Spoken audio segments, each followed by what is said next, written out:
Hi everyone, good morning. We are now into the second day of Pack Impression. We had a wonderful whole day, some wonderful sessions, great interactions, and we take that cue to get into day two. Day two, we start off with a very interesting session, and this session is going to be amongst a lot of people who has been in the industry from variety of angle. And I have the pleasure right now to first give you a slight overview about the topic, which essentially may be very critical to people from the communication industry. How do we see the role of packaging in the marketing mix? It has been seen that the role of packaging is getting diminished, and traditional advertising space is now being consumed more and more by online. The way we are doing, everyone is trying to migrate into an online space. So does packaging's importance in the marketing mix be impacted? Well, hang around, and in the next 30 to 45 minutes, we're going to have exciting sessions, which is going to be moderated by Mr. Dhananjoy Balodi, who is popularly known as DJ in the market. He is a veteran of over 25 years in the brand communication packaging space and has worked in diversified industries. He has been in a consulting field, working with global giants like Eastman Kodak to set up a media services business. And about 5 years back, he co-founded his current company, where he's the executive director and chief executive officer of Encept, which has been co-founded along with the MP Group, which is a $500 million multinational company in the packaging space. DJ is going to be joined in this panel with a set of people who has had amazing experience. And I will actually let DJ take over right now because we are going to have the panelists doing a brief introduction of themselves as we kickstart this event. So DJ, good morning and welcome, and great to see you guys all here at Pack Impression. All yours. Yeah, thank you very much, Pankaj. I think that was pretty generous, your introduction. I'm not too sure if I'm kind of worthy of those adjectives. But anyway, I mean, good morning, good afternoon, good evening, wherever you are. Pankaj alluded to the subject of the today's panel discussion, which is essentially around the new emerging role of packaging within the CPG marketing mix. So within the consumer packaged goods industries, is there a shift in focus more towards packaging as the branding and the communications medium? And many other facets of this subject. And to kind of delve into this, I have a panel of very eminent colleagues from various aspects of the media, advertising, marketing, and branding industry. So I have with me today the following gentlemen. First is Simon Bell. Simon Bell is the Managing Director for Southeast Asia for Coven Design. Coven is a very renowned and a leading, well-respected design and branding agency with a very strong focus on packaging. I also have with me Rahul Saighal. He is with Hewlett Packard, and I'll let these gentlemen kind of talk you through a bit about themselves and their backgrounds and what they bring to this discussion. I also have a veteran of the advertising industry, Shiv Sethuraman, with me. And Shiv will bring his perspectives, hopefully from the communications and the consumer insights and, branding and marketing perspective. I also have Rahul Saighal. Rahul runs a shopper marketing agency. And so maybe, gentlemen, if you could kind of take a few seconds to kind of talk about yourselves. Let me start with Simon. Simon, could you kind of just give us a quick overview of your background, your agency, and what it does? Sure. Morning, everyone. Good to be on this session. Looking forward to it. So, quick background on me. I'm Australian, so don't hold that against me. I am based in Singapore at the moment. Most recently, I've worked for WPP, so Landor and Fitch, if you're aware of either of those two agencies, and recently moving to Cowen, independent agency. ex-designer, moved into brand strategy, and I think all of us would agree that we're currently in some very, very interesting and changing times, and we'll probably speak a little bit more about those times and Pack right now. So looking forward to it. Thank you. Wonderful. Uran? Hey everyone, good morning. Thanks DJ. So also excited to join this session. I'm speaking to you right now from Israel. Actually after returning in the last few weeks, after almost 14 years in Asia. I've been with HP for over 10 years now, so very much involved in our graphics business. The last 3 years, I was the head of the graphics business for HP in Asia Pacific.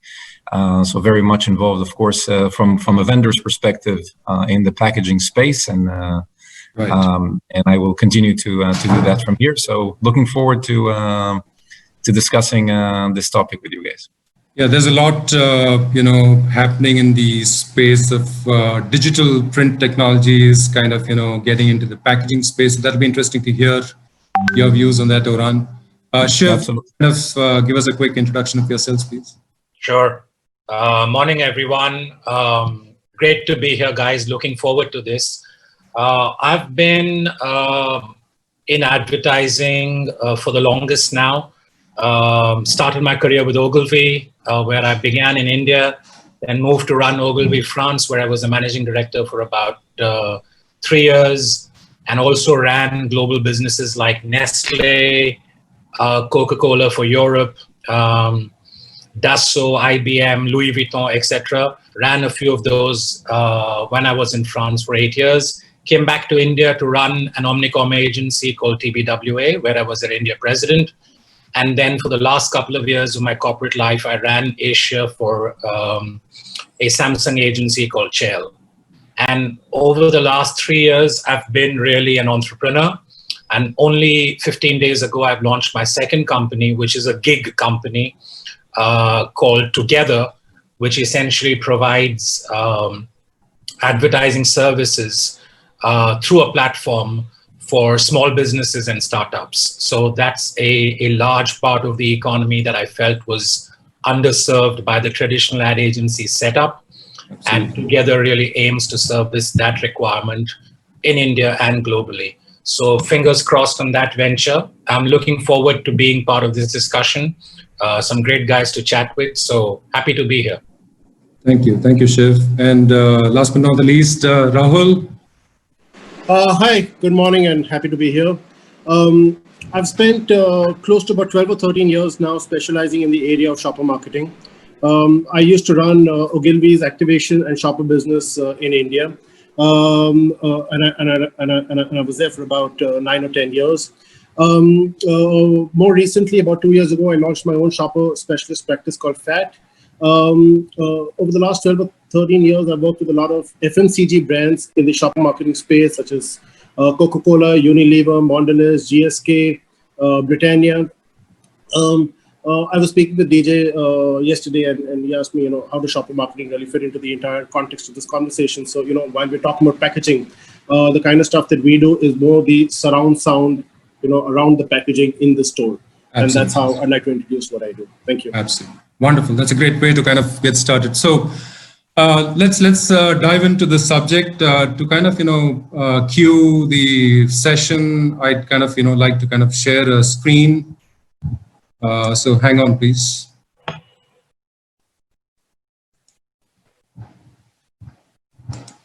I hope all of you are able to view my screen, including the audience. Before we start, thanks to the members of the audience who've taken time to kind of come and watch us and listen to this hopefully very interesting session that we're going to have for the next 45 odd minutes. You do have the opportunity to ask questions, which the panel will take towards the end of the session. All right, so the topic, Pankaj did mention this. Essentially, what we're trying to talk about is, is there a shift in the role that packaging is going to now play in the overall CPG marketing mix. So traditionally, when you talk about the marketing mix, you have the 4 Ps and promotion as one of the fundamental pillars. And within promotion then comes a slew of, various types of media initiatives, various types of communications initiatives that brands undertake. Now, in the context of CPG, what we're trying to kind of, unravel today is marketing, focusing more and investing more on packaging as the front-end salesman, the moment of truth, salesman for the brand. And is there a shift that's happening? And, while researching on this subject, I mean, I did kind of, come across a number of research data that seems to suggest that there's an uptick in, spends on packaging across the board within the CPG space. And so what we're trying to do today is essentially, raising the question of whether packaging is now the 5th P of the CPG marketing mix, and does it warrant, to be a standalone focus area for CPG companies rather than being lost within a matrix of, overall set of promotions. And we're seeing a lot of interesting developments out there in the market, with a lot of leader brands, a lot of new age brands as well, which are kind of signaling a shift in terms of how brands are looking at packaging. And, today through this discussion, we will kind of, try and share the experiences that this panel cumulatively brings to the table from various angles. Now, obviously, this is a very vast subject, and, we could probably kind of spend a lot of time discussing various facets of this. But to kind of simplify today's discussions, what I've tried to do is put this entire discussion in context through 5 critical lenses. And I call them the 5 Cs, right? The 5 Cs to kind of, justify the 5th P, so to say. So what are these 5 Ps? I hope you can view it on my screen as we speak. So, starting from the consumer, I mean, which is at the center of the universe for any business, to how communications is evolving and how packaging is becoming more central to communication strategy. How the overall, commerce and how business is done is changing with, online coming into prominence. There's also a convergence of technologies, which is happening across the board. And that's not true just of CPG, but, across any type of industry, there is this whole IT migrating to the Internet of Things. And, there's this whole connected universe we're kind of heading to. And, what ramifications do those trends have on packaging and, how companies should look at packaging. And finally, I mean, with this huge hyper consumerism, there is also a very high level of conscience that's kind of, emerging amongst brands in terms of what they need to do for the community and, a certain purpose behind, keeping the overall human and life ecosystem kind of, safer for the future, right? So these are essentially the 5 pillars around which we will probably kind of talk. And I think, just to be appropriate, maybe the consumer lens would be the most appropriate to start with, because everything essentially converges back onto the consumer. And we're talking essentially about consumer packaging and consumer packaged goods, right? So, the premise around consumer is that, there is a very significant level of changes, behavioral changes that, consumers are displaying in terms of, how they go about buying, evaluating, and using packaging. So this would be the first kind of, subject. And since we're talking about consumers and, packaging, Simon, would you want to kind of throw some light in terms of your views on, what's changing in the market, what's changing in consumer behavior that's kind of driving the, more focus, a different view of packaging, so to say? Thanks. Well, I think firstly, that the way consumers are able to purchase the actual product is changing, obviously. So digital, so kind of online, offline. So that's a big piece. Right. That's happening as number one. That's been happening for a while, but it's probably gone up and up in the last 5 months since this crazy COVID time has been in. Absolutely. I think as that has happened, consumers, I think it's fair to say, they are looking for experience, and it's part of the role of the pack to deliver that in shelf. But if consumers are purchasing more online, it's how we kind of bring that experience into the online area as well. So that's a big part of briefs that we're being asked about at the moment. So Cowan is a consumer brand consumer agency. We deal primarily in pack. So that's being a lot of how we're being asked about briefs at the moment. Sure. I think to add on to that, and to your earlier slide there, DJ, that we're getting a lot of briefs coming through around sustainability. Sure. Just the transparency of how the product has come to shelf. Also the health wellness pieces as well. So these are all big parts that are really kind of coming into that whole, consumer drivers, consumer behavior area. And that's just, for us, we're getting more and more briefs around this day in, day out. Right.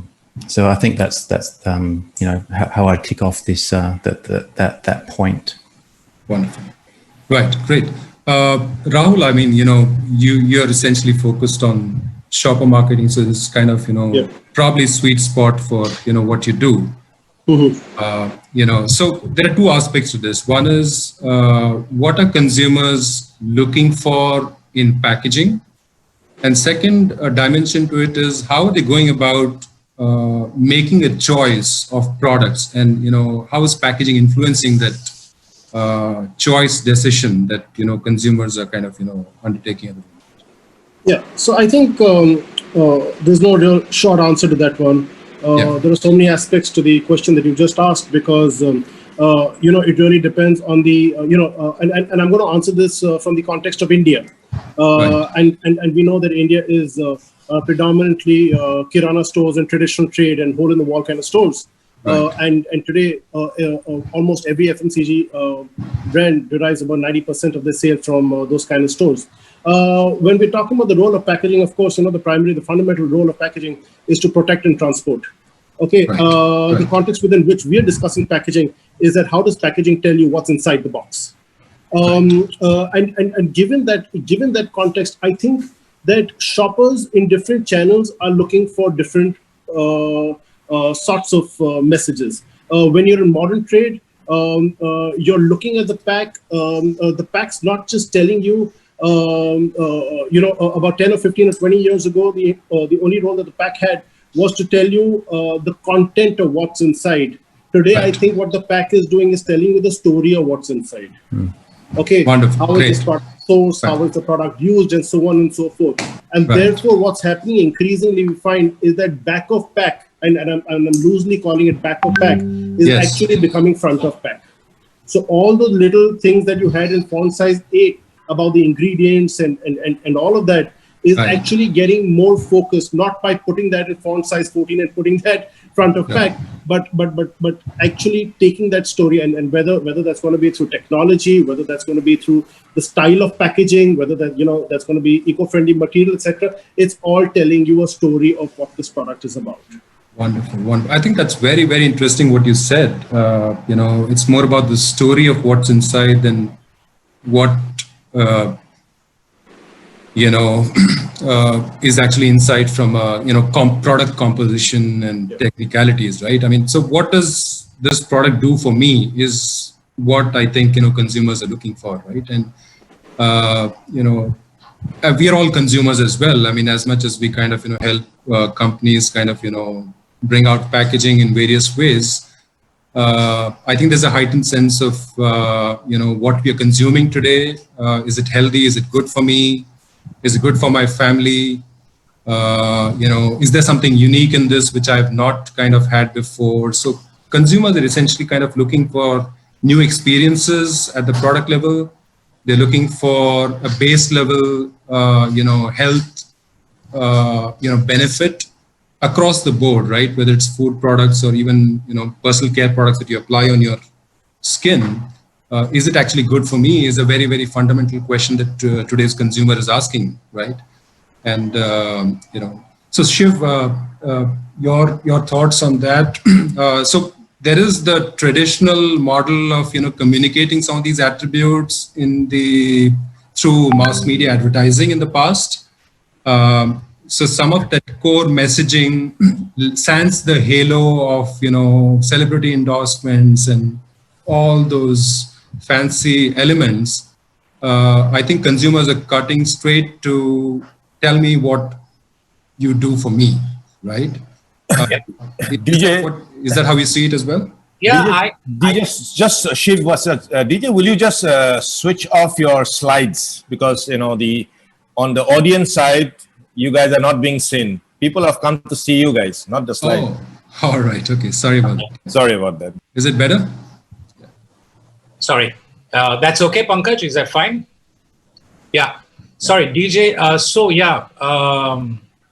Look, I think packaging has always been important, right? It's not any marketer from as long as I can remember has been conscious about what his or her packaging says and what it communicates. And, earlier the battleground used to be, small trade, then it shifted to the Walmarts and Auchans and Carrefours of the world. And now the battleground is Amazon or Sephora or any one of those. So in a sense, I don't think that packaging was an ignored aspect, especially in CPG, where, it's been a really, really important part of the mix. Right. But let me tell you a story that kind of illustrates the challenge that I think we are facing right now. Sure. I ordered, to your point about buying products that are clean and healthy, I ordered something a few weeks ago, which was a very clean product, right? Mm-hmm. Built out of plants, highly cosmetic. The primary packaging was kind on resources, so kind of sang my song perfectly, right? So I bought it, and 10 days later it arrives. It arrives in a box, which was put inside a larger cardboard box, which was then put inside a larger cardboard box, surrounded by styrofoam and bubble wrapped, right? And then I get this thing and I open it, and the entire point of buying that product, of that brand, was lost, right? Because it was just surrounded by everything that was against the brand's philosophy and the brand story and the reason why I bought the brand in the first place. Yeah, I see. And I think this kind of illustrates the challenge at many levels, and it sits at the intersection of your 5C construct, because the purpose story is being destroyed by that experience. The brand story is being destroyed. It presents a tertiary packaging challenge that brands are currently not thinking through adequately. Yes, I have bought your product on Amazon, but how is it reaching me, right? Are you thinking through unboxing? Are you thinking through all of those things? So I think what has happened now, and especially to Simon's point about in the COVID and post-COVID era, is we're going to have to start rethinking packaging delivery. I think as one of, is it in sync with everything that I'm saying? It's quite one thing to find a brand sitting neatly on the shelf in a virtual store, but am I in control, or am I beginning to control the manner in which the customer actually experiences my brand firsthand? Is going to become one of the massive challenges moving forward. So I think it's a very it's a very interesting time to be a marketer. And it's a very interesting time to begin to start to think about the ramifications of what technology, purpose, delivery, logistics is all, what's the impact that's having on packaging. Wonderful point, Shiv. I think, all the things that you alluded to touch all the 5 C's, so to say, in a way, right? Because there's an impact on the environment because it's overpackaged, like you mentioned. There is the experience element, which is kind of, overdone probably, and, could have been done in a smarter way. For me, honestly, that experience killed the entire product story. Yeah, and as you rightly said, I mean, the whole purpose of what the brand stands for, which is eco-friendly materials being used in the product, is kind of defeated by using so much of packaging around it. So, Simon, I think you mentioned that you're kind of starting to see more and more briefs from brands focused on how to make packaging more sustainable, environment friendly. Is that more because it's the spirit of the time, so to say, that everybody is doing it, so we need to do it? Or are brands really seeing this as a boardroom agenda, so to say, right? That we need to get a little more conscious about how we're polluting the environment, what we're doing through all this entire consumerism piece. So take on that. Yeah, I think double-sided on this. I would hate to think that brands are just giving this lip service. I don't think you can. But having said that, I don't really think that a modern progressive brand today can get away with it anymore. Right. We are all generation picky, whether I'm 78 or 18, because we all have these social media platforms that we can complain on, and we know through Google if someone is being true or honest about how they say. So I think that's number one. But I do think consumers want this. So most recently we've seen, I think Johnny Walker's bringing out paper packaging for their whiskey. They're doing it for a reason, obviously for their brand, but also it's a consumer want. Otherwise they wouldn't be doing it. So I think it's a key part to have right. And to the earlier point on storytelling, it really starts to add another kind of, I guess, string to your bow. That's true. And so for example, we're seeing a lot of New Zealand brands really come out and talk about some of their provenance. And if you talk about New Zealand, you talk about excellence of food and product and place. Right. Australian brands. So I think it's also a way to sell and really kind of bring to life that storytelling. Right. And then once you take that onto the online platform, boom, you can really tell a beautiful story through all the power of online, the audio, the moving, and those are the big part of the briefs that we're getting at the moment. So we're moving quite heavily from pack to all these other areas. Yeah, that's just the tip of the iceberg in terms of, this whole connected packaging piece. And, it's very interesting times because I think we are going to see a very fundamental shift in terms of the approach to packaging and what packaging should do. There is a functional role which it has always played. There is, to Shiv's point, always a focus in terms of seeing packaging as a visual branding medium. But beyond the visual branding medium, it's also the experiential medium now. It's also the carrier of what your brand stands for. To get consumers involved in who you are as what you stand for as a brand, and all those various exalted dimensions, so to say, right? There is the other aspect, just to bring Oran into this entire context. I mean, I'm just trying to string these dots together. There is this whole also movement towards, from a communication strategy perspective, towards some kind of a experience and customization.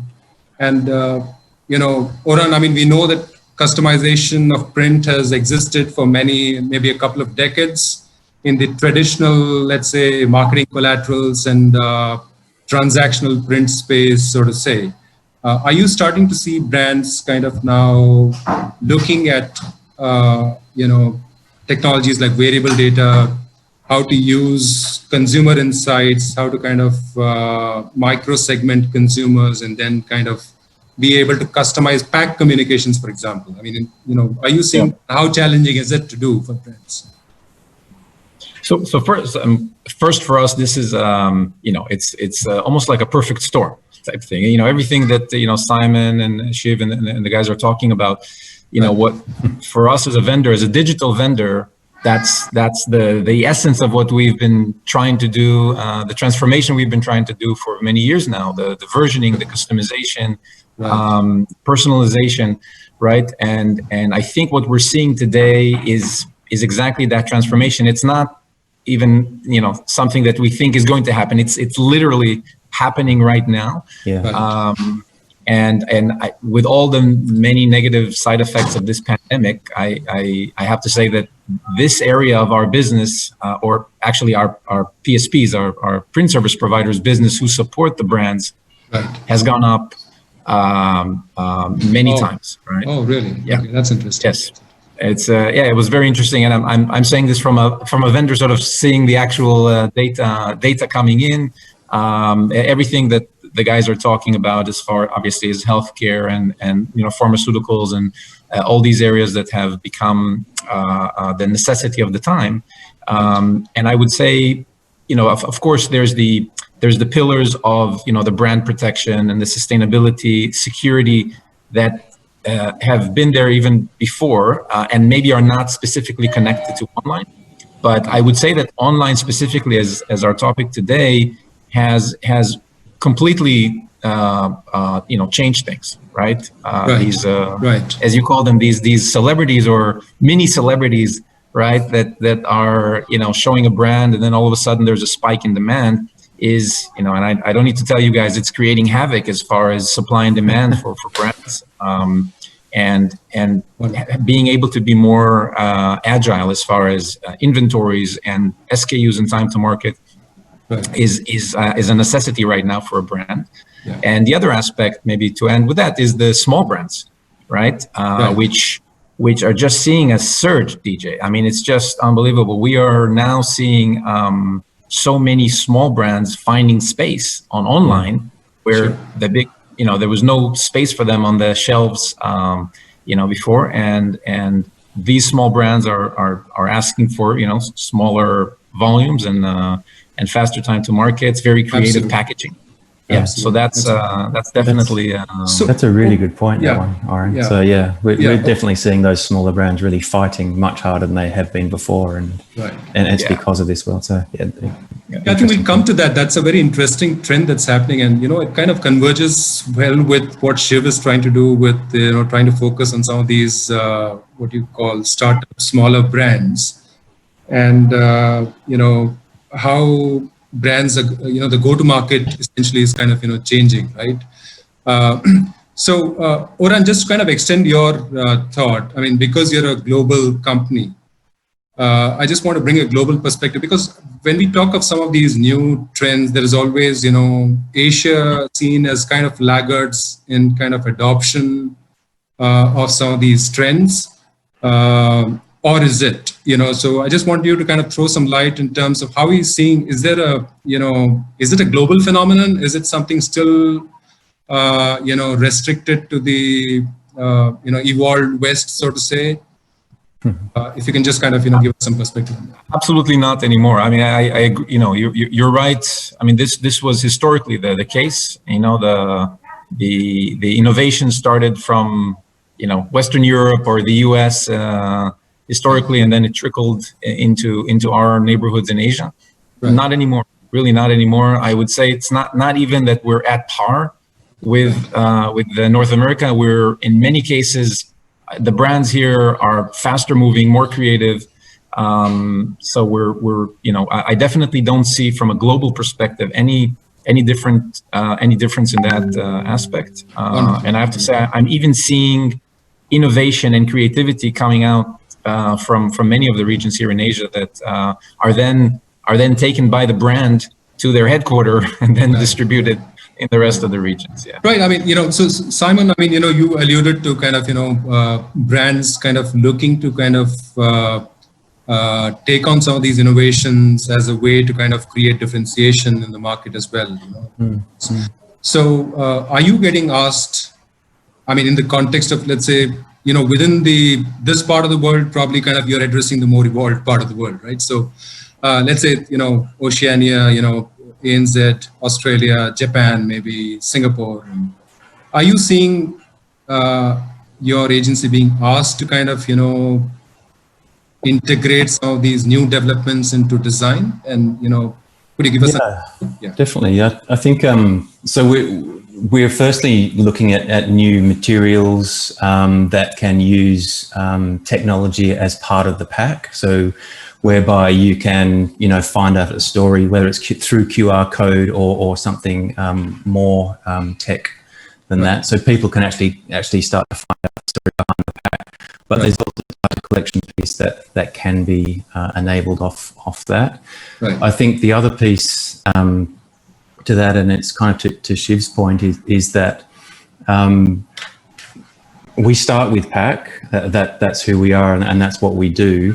But then we need to kind of continue that story, whether it's the sustainability story across all those activations. So how it goes online or how the product gets delivered to you, Shiv, in your case.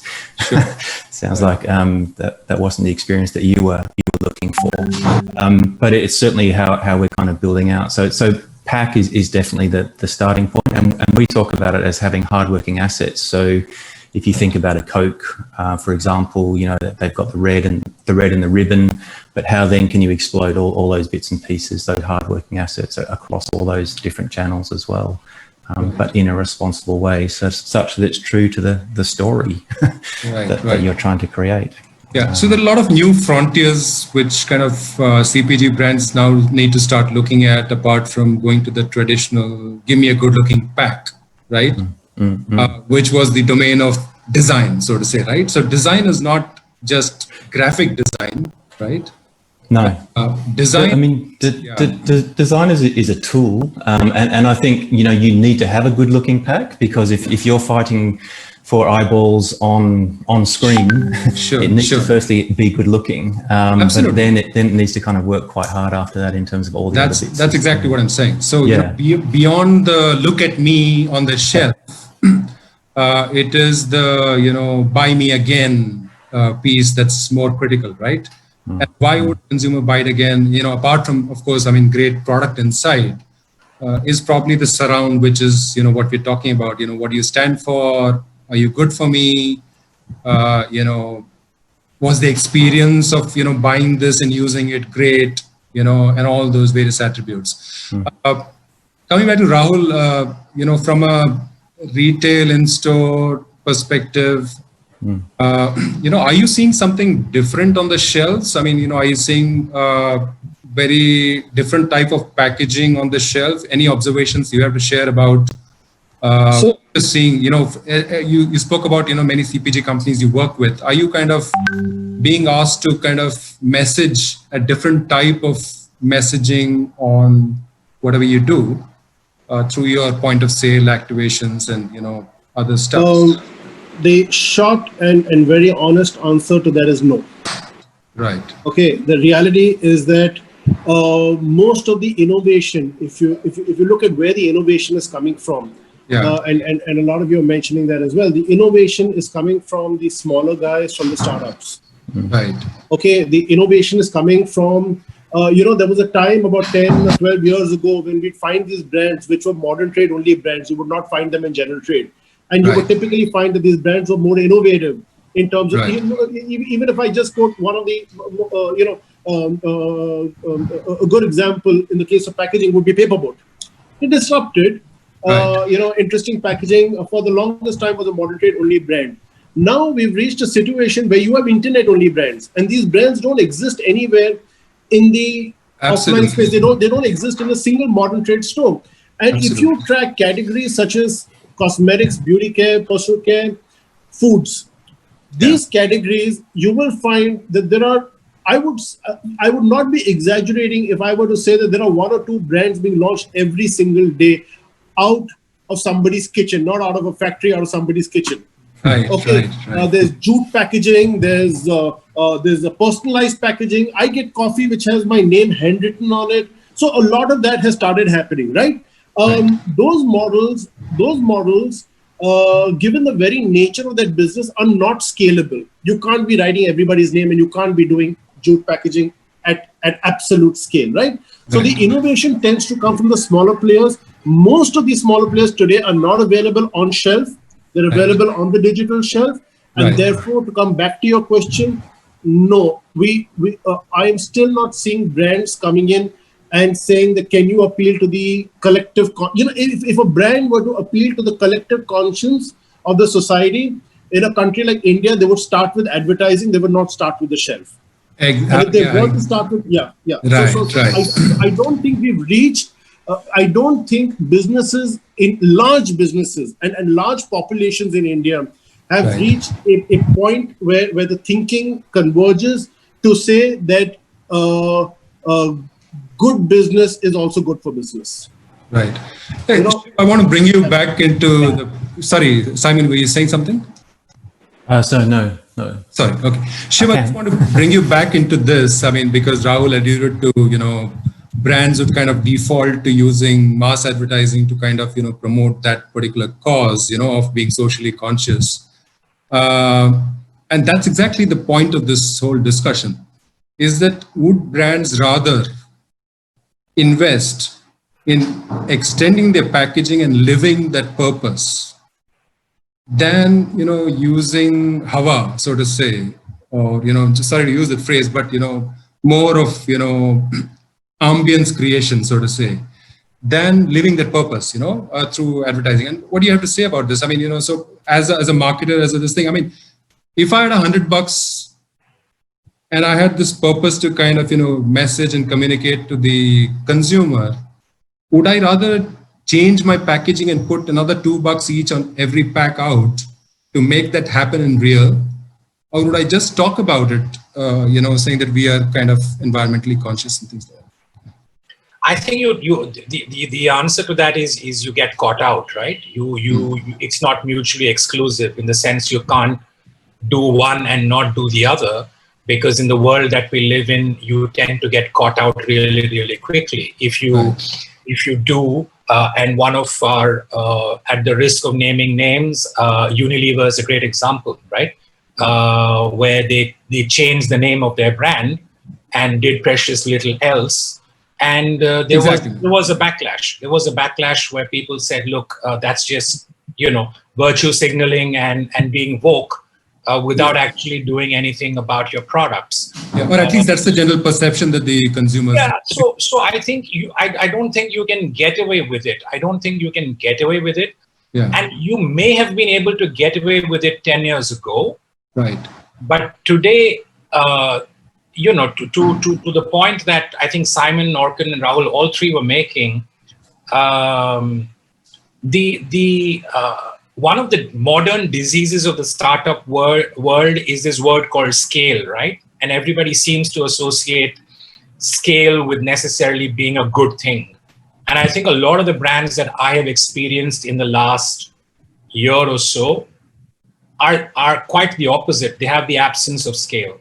Yeah. And I used to think, and I grew up thinking that scale meant it was good, and scale meant it was, all the good things that came with scale. I'm kind of veering towards the opposite now. I'm kind of thinking that the absence of scale is personalization, understands me better, delivers better, delight, blah, blah, blah, blah, blah.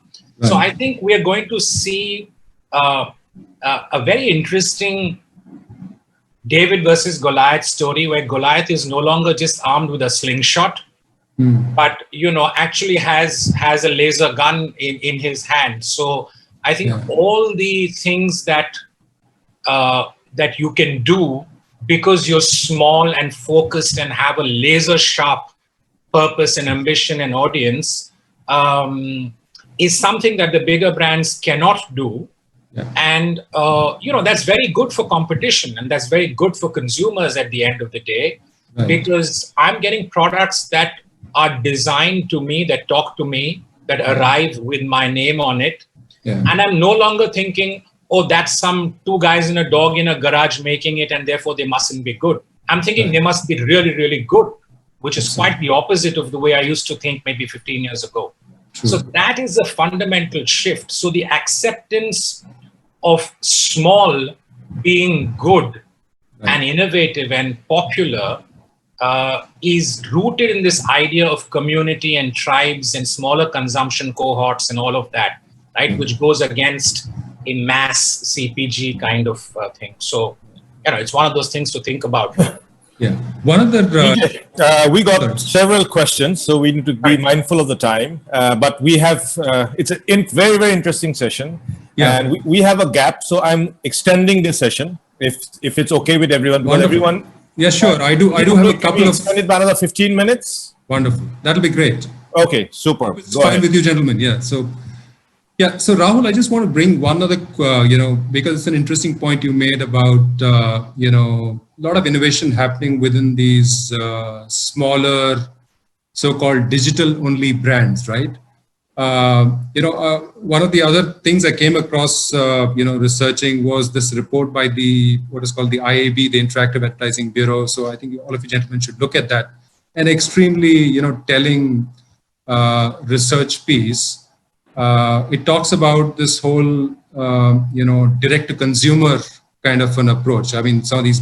So what they're essentially saying is that you're kind of, completely circumventing this entire traditional go-to-market route of, using distribution channels and so on and so forth. So if you're a small brand, you're a startup, you set up, today you can kind of, do your own front end, you build your own website, you don't even need, third-party platforms perhaps. And there's a whole host of, technologies that can enable you to kind of, reach out to consumers, in more significant ways than ever before, right? So all this, this digital-only brands and, those are kind of at the cutting edge of innovation more, it looks like. There was a session yesterday, in fact, on the same PackImpressions by, a good friend of mine, John Gleason, and, maybe you should kind of catch up on that as well. It was the last session yesterday. And he was talking about, how this new pandemic and, how it's impacted thinking, especially within the CPG sector, that you need to become a little more responsive, right? I mean, today everything is at lightning speed. So even as an agency, I mean, we helped at least, half a dozen brands kind of launch new sanitizers and various types of, new products that brands are kind of, looking to launch to kind of leverage this whole situation. And, from idea to kind of, print was probably about a 4-week cycle, as quick as that. Which is how the smaller brands are very agile, and to Shiv's point, I mean, laser sharp, focus and also lightning execution speed. So, another aspect of this whole packaging, and, we've seen this with very big brand owners, the entire go-to-market is typically probably about 12 months, 18 months, from a concept of we want to launch a new brand to by the time it's on the shelf. With so much of iterations on design and, so much of stuff happening, is there a need to shift focus also on agility, to meet this new, not just, I mean, you for yourself as a business, but obviously because consumers want and consumers' needs keep changing much more faster than we are kind of, used to. Simon, I mean, any thoughts on that? Yeah, I think as we are asked to push briefs, so to kind of challenge the brief and push and do things that haven't been done before, we do rely on vendors. So, whether that's print, tech as well. So I think it's part of us to kind of think around the problem and be quite agile, but it's all very well kind of going out and kind of launching or communicating some, what if we did this kind of thing. But if it actually can't be done, or if it can be done, but sometime down the track, it's not so useful to our brands and our customers at the moment. So we're really working quite closely with with our vendors to really make sure that if we need to kind of pivot in some direction, we can be quite agile to that change, because you know, there's no point kind of going out and saying this can be done, but it can't. Having said that, I heard a joke the other day that, you know, that the biggest thing that's really kind of exacerbated digital change isn't so much the CTO, it's actually COVID kind of thing. So if you know what I mean, it's really kind of pushed us all to look at change because we have to change. It's also partly the environment as well around us. Yeah, but the point being that, you know, because you've been pushed to change and you reacted positively to the change, goes to say that it can be done faster, right? I mean, the point I'm trying to make is that you could kind of build agility as, you know, and not go back to the default process of, you know, how long it should take for you to kind of, you know, launch products. Yeah, and maybe, you know, the big point on that is collaboration. So we need to collaborate with all our partners to make sure that we can be agile. And so it's a really cyclical thing, if you like.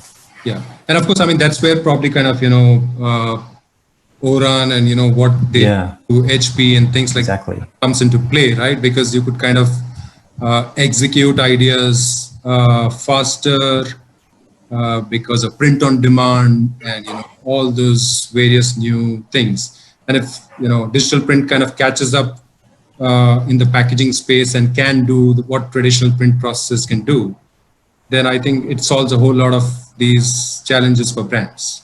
DJ, can I just jump in and say something? Sorry. Yes, please, Pankaj. Yeah. Sorry, no, I was just saying that on the point of agility, the point is that... Sorry, Oran, do you want to go? No, Rahul, I thought it was Pankaj. Okay. No, so the only point that I'm making is that in order to be agile, you have to be small. The elephant in the room can't dance, right? The reality is that, you know, while we say that why can't Unilever and Coca-Cola and all of these large people really be agile from the point of view of packaging, is because they've invested an enormous amount of money, factories, resources, etc., in a certain process and in certain materials. If you go and visit, let's say you go to one of the Coca-Cola bottling plants and you look at the kind of infrastructure that they have, if you go and tell the guy that, can you just change your packaging tomorrow? He said, no, I can't do it. It's going to take me 2 years to change because his processes are such and the amount of money that he's invested is such.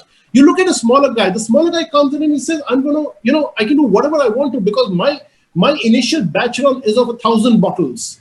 It's not of hundreds of thousands of bottles. And therefore, it will always be impossible for the larger guys to be agile, especially when it comes to something like packaging. Look at the number of stores in India. You're not talking about 100,000 stores. You're talking about millions of stores. How do you get your product to millions of stores, you know, and change your entire backend, change your entire supply chain? So I don't think that the larger guys will ever be able to adapt as quickly, be as agile as the smaller startups. And they will slowly lose that battle over a period of time, not to one small guy. To Shiv's point, you know, I agree with him fully that scale is not always a good thing, but the bigger guys will die by 1,000 cuts. It's going to be those 1,000 little ants just climbing up everywhere and biting them all over the place, and that's what they cannot take. It's not a single guy who will bring them down. It's 1,000 small guys who bring them down. Okay, DJ, let's get into Q&A. So we got a lot of things.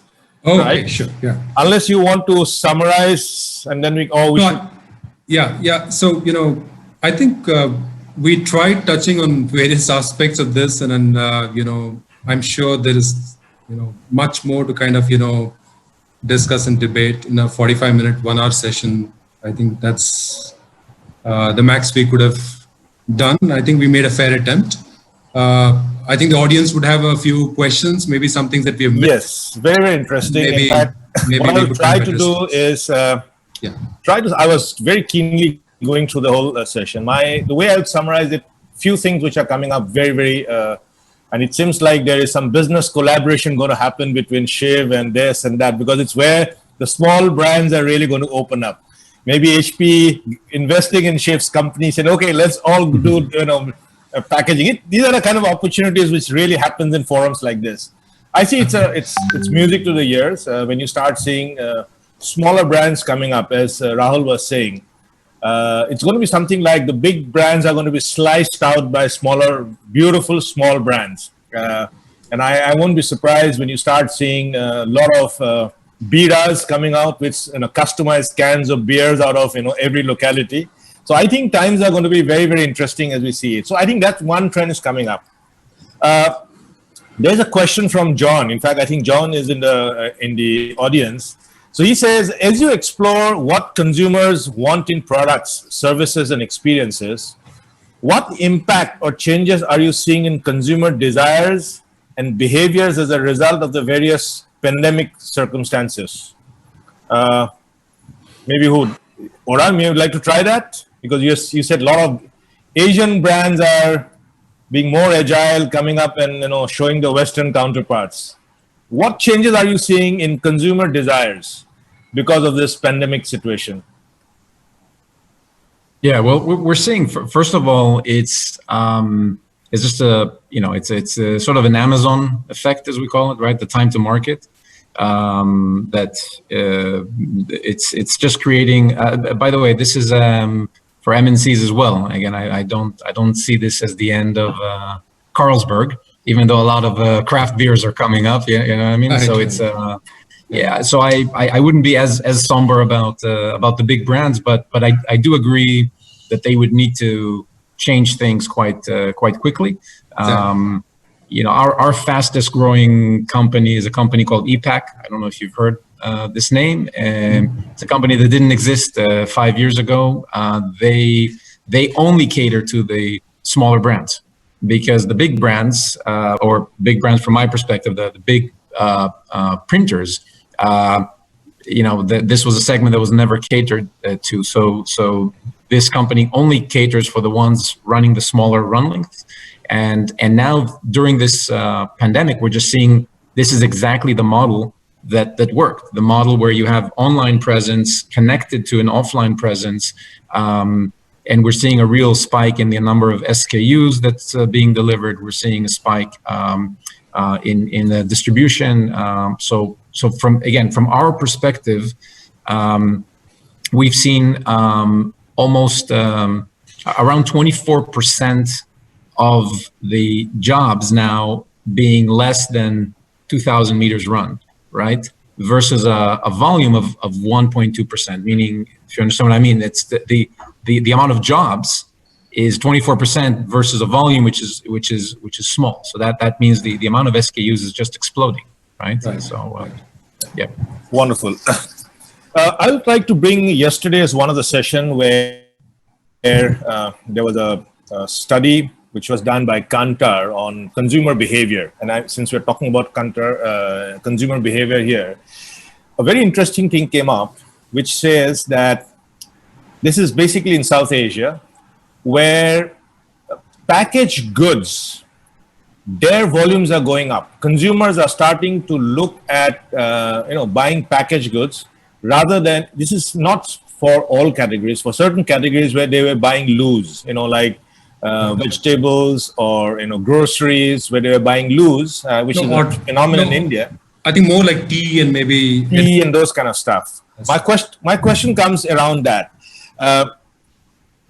Is direct to the point that you're talking about, what are the base methods that needs to be used to touch a customer base? Is it going to be a design route, or is it going to be a distribution route, or is it going to be a strategy route to go direct to customers? Maybe, I don't know, Shiv, would you like to attempt it? If I understood the question correctly, the point about reaching your customers, right? That's really the question. Yes. How do you reach your customers? And I think the amount of work that I have been astounded by personally, the amount of work that Facebook, Google are putting in telling entrepreneurs and telling businesses that you can reach your customers directly without any of the traditional distribution and logistics barriers that you may have encountered in the past is incredible. So today, one of the single biggest barriers, which is how do I reach my customer, whether it is at a small scale individually, or whether it is through a marketplace like a Nike or an Amazon. A lot of the work for small businesses is being taken care of by people like Google and Facebook. And they're investing a large amount of money telling brands and businesses that you don't have to worry about these things, which leaves entrepreneurs and smaller businesses free to focus on more fundamental things like product development, tech development, their own platforms, packaging, design, brand storytelling, etc., etc. Because today it's relatively easy to be able to find a third-party manufacturer, a logistics company that will deliver your product and reach the end consumer. That mechanism is now fairly well established because of the startup economy. So you don't really struggle in any of those areas. So it really means that as a businessman, as an entrepreneur, you are able to focus on what really matters and what really differentiates your brand from everything else that is out there in the marketplace. So it's an interesting kind of coming back to roots, if you like. And I think more and more as distribution and a lot of those things become parity, I think we will find more and more people, and I already am seeing that, more and more people coming back to saying, okay, there are 600 anti-acne serums available on Sephora. How do I stand out? Right? Which is the quintessential question we were being asked 30 years ago. The number of brands were different and the retail front was different, but the question was the same. So I think we are going to, I think the idea that brand storytelling, packaging, all of that may have acquired new words, but those fundamental tenets of building a brand are still going to be very, very important. Excellent. So maybe the next question is coincidentally something similar. I'll put this to Rahul.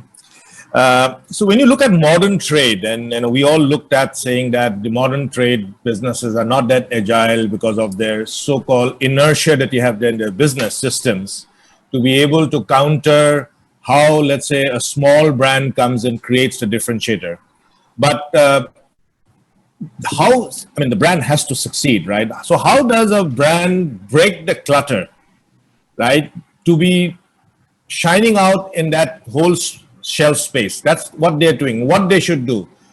Should they create a full story? I think if you remember the discussion that we had some time back, packaging centers around an entire communication piece. So when you start talking about the brand, you may use ATL, a television or a newspaper or outdoor, right. And you do on-ground point of sale, and you basically get the customer into the moment of truth, right? So how does that integration takes place? Is it something that needs, because what I see here, and there was a beautiful case study yesterday, I think again John was talking about how Tropicana screwed up a whole campaign because they started creating a complete integrated campaign without keeping in mind packaging aspect about it.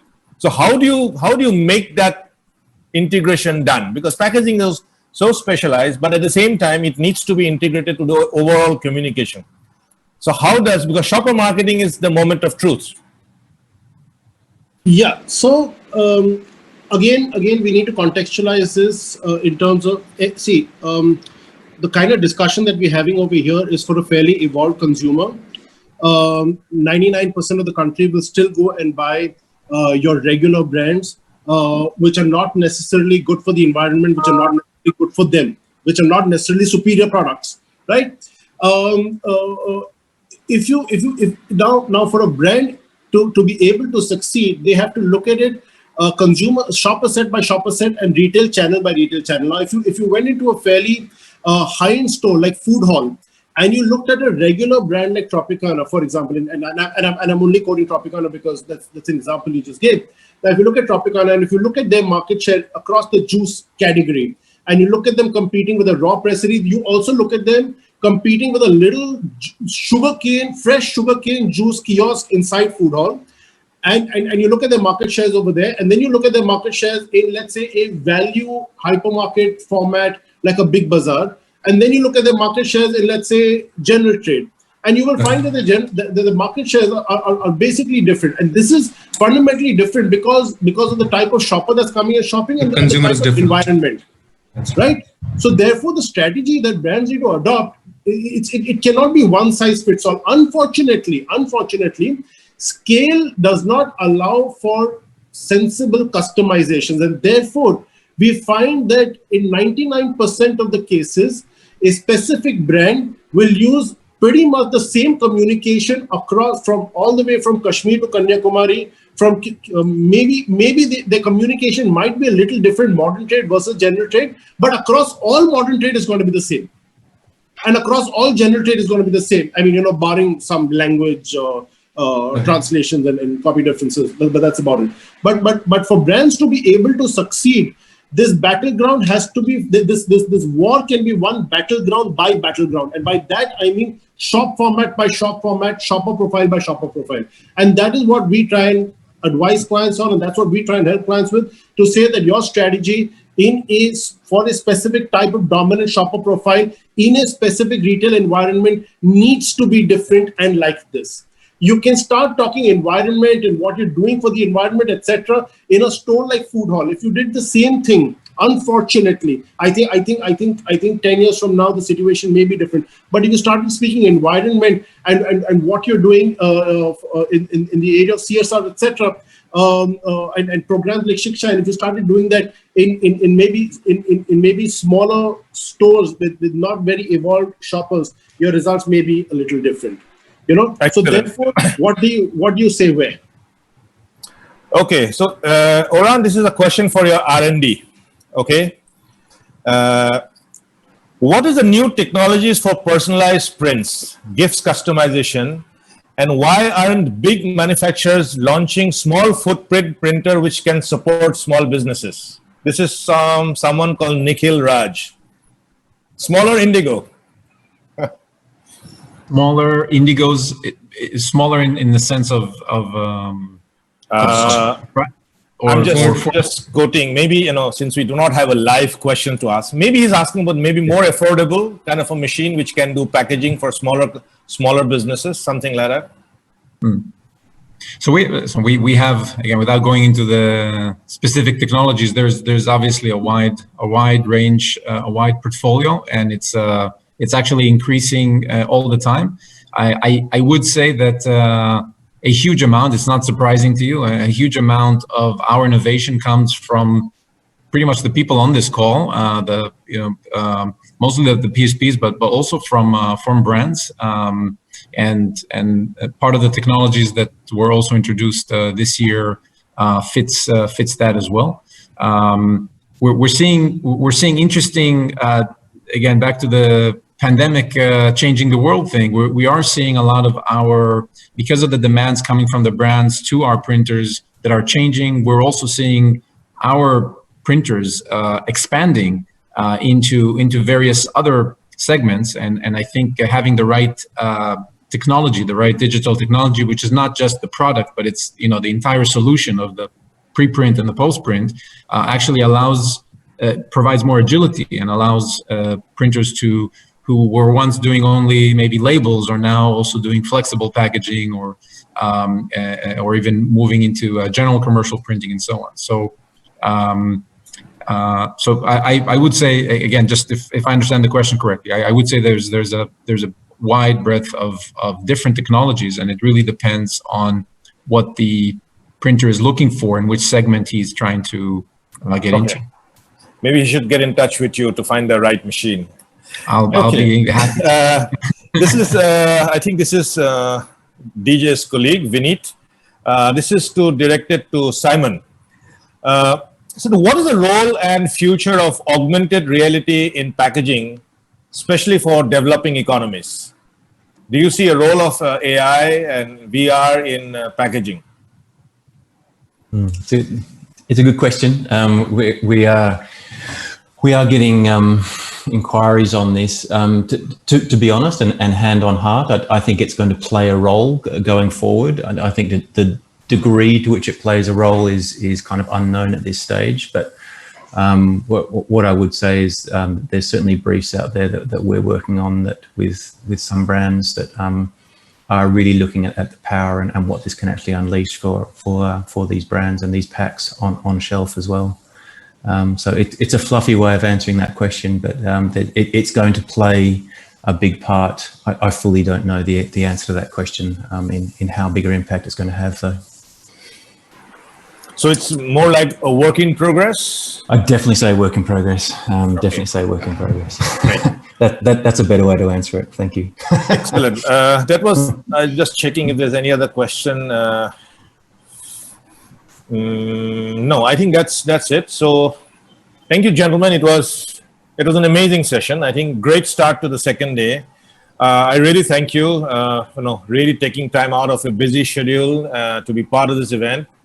On behalf of the entire, the organizers, the audience, and the general industry, I thank you very much.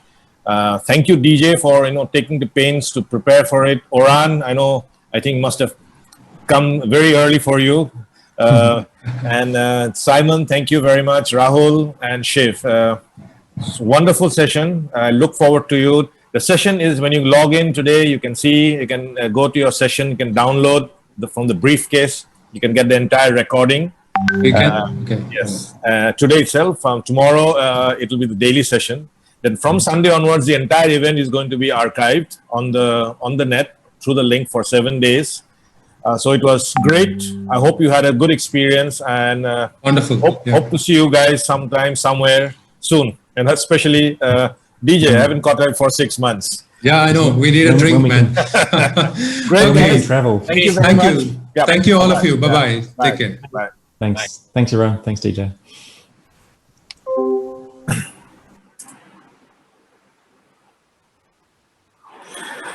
So that was a wonderful session to start off. So we are now taking a couple of hours break so that you can spend some time in this expo. There's a lot of interesting things which are coming up. I also want to take some break and visit some of the stalls. I was pretty busy since yesterday, but we have a exciting lineup of sessions starting in the post-lunch session at 2:30 onwards, right up to 7:30.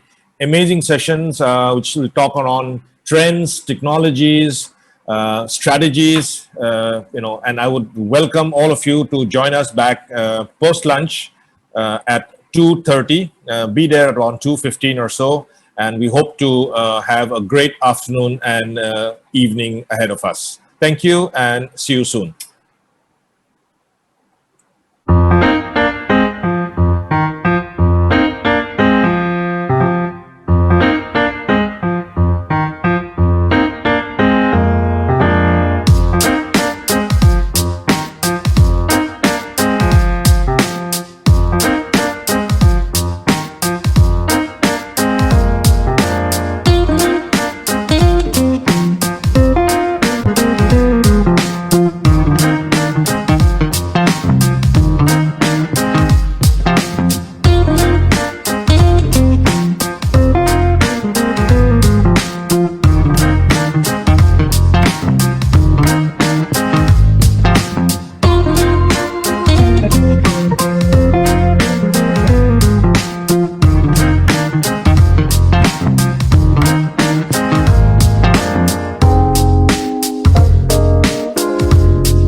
Hi everyone, good morning.